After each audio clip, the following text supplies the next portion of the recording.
January 22, 2012. We've met survivors. A woman named Jerry and a dog, Jojo. We'd run out of gas. There was gas at the pier, we just didn't think. 10 or 12 miles out, the engine sputtered, and Ryan and I picked up the oars and were scanning the shoreline when we spotted another boat in the distance. We were thinking gas, at the very least. Maybe people. When we got close, we could see movement. Heard a dog barking. It's no gas. Jerry said she'd been floating for 2 days.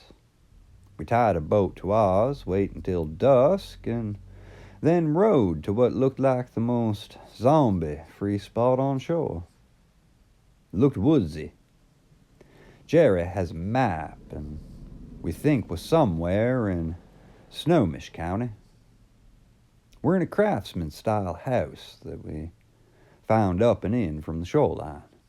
No one inside or around, no car. Maybe they got out. We checked the house carefully, room to room. Drawers and closets ransacked. Somebody left in a hurry. When it was cleared for zombies, we shut all the curtains, locked and barricaded the doors, and lit a few candles that were found in the pantry, alongside what was left of the canned and dry goods. No baked beans, but they left chickpeas, coconut milk, some other stuff, food rotten in the dead fridge. She probably boarded up the windows, but worried about the noise. Just moved some mattresses and tables to block the candlelight somewhat. Crashing together on the couches and floor downstairs. Ryan is wired. He gets the first watch. January 23, 2012. Jojo is clearly an asset. He growled a few times last night, whether due to a passing zombie or raccoon, we don't know. No one is going to investigate. Worried, though, if he barks. A few panicky moments. Breakfast was cornflakes, coconut milk, and water. Bowls and spoons. It's weirdly civilized. Jerry told us a story. I live in Paulsbo. My parents and I were staying at a cabin we have. They turned into those... When they died, they just woke up and attacked us. Jojo and I ran. My dad had been having chest pains. My mom, too. I put them to bed and was trying to take care of them the best I could. They couldn't breathe, and I called an ambulance that never came, and then they died. And then they got up. Jojo and I ran to the neighbor's house, but they were already... Neighbors and my parents chased us, and we ran to the boat and just left them. They kept coming into the water after us. What's happening?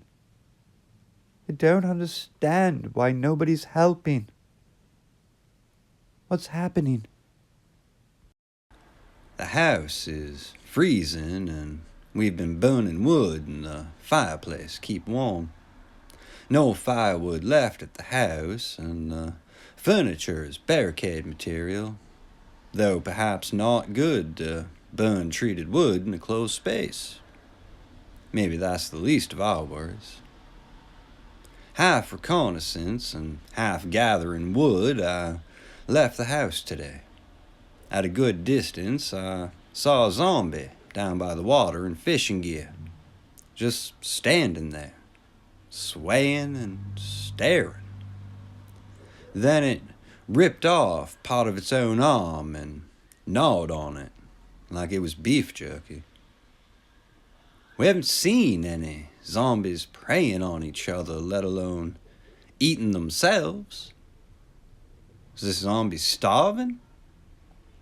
If isolated from live humans, which they're definitely interested in eating, do they eat each other instead? Was this zombie recently dead enough to consider itself still fresh? Was glad to get back to the house. January 24, 2012. Found a pair of binoculars in the house today.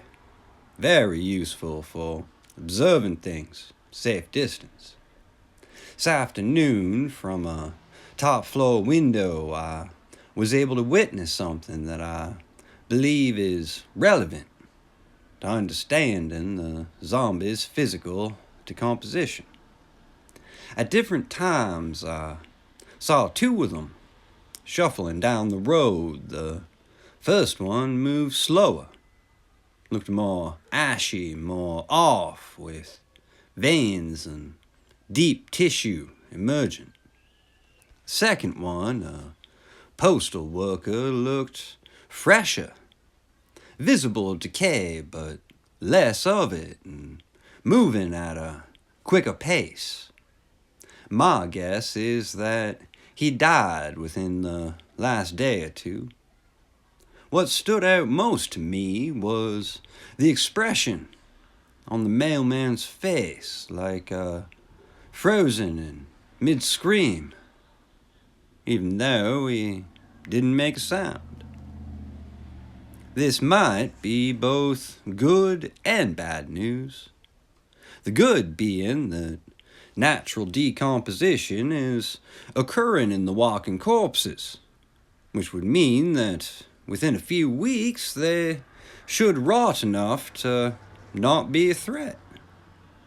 Bad, however, as we know from Jerry's story, is not everyone is affected at the same time.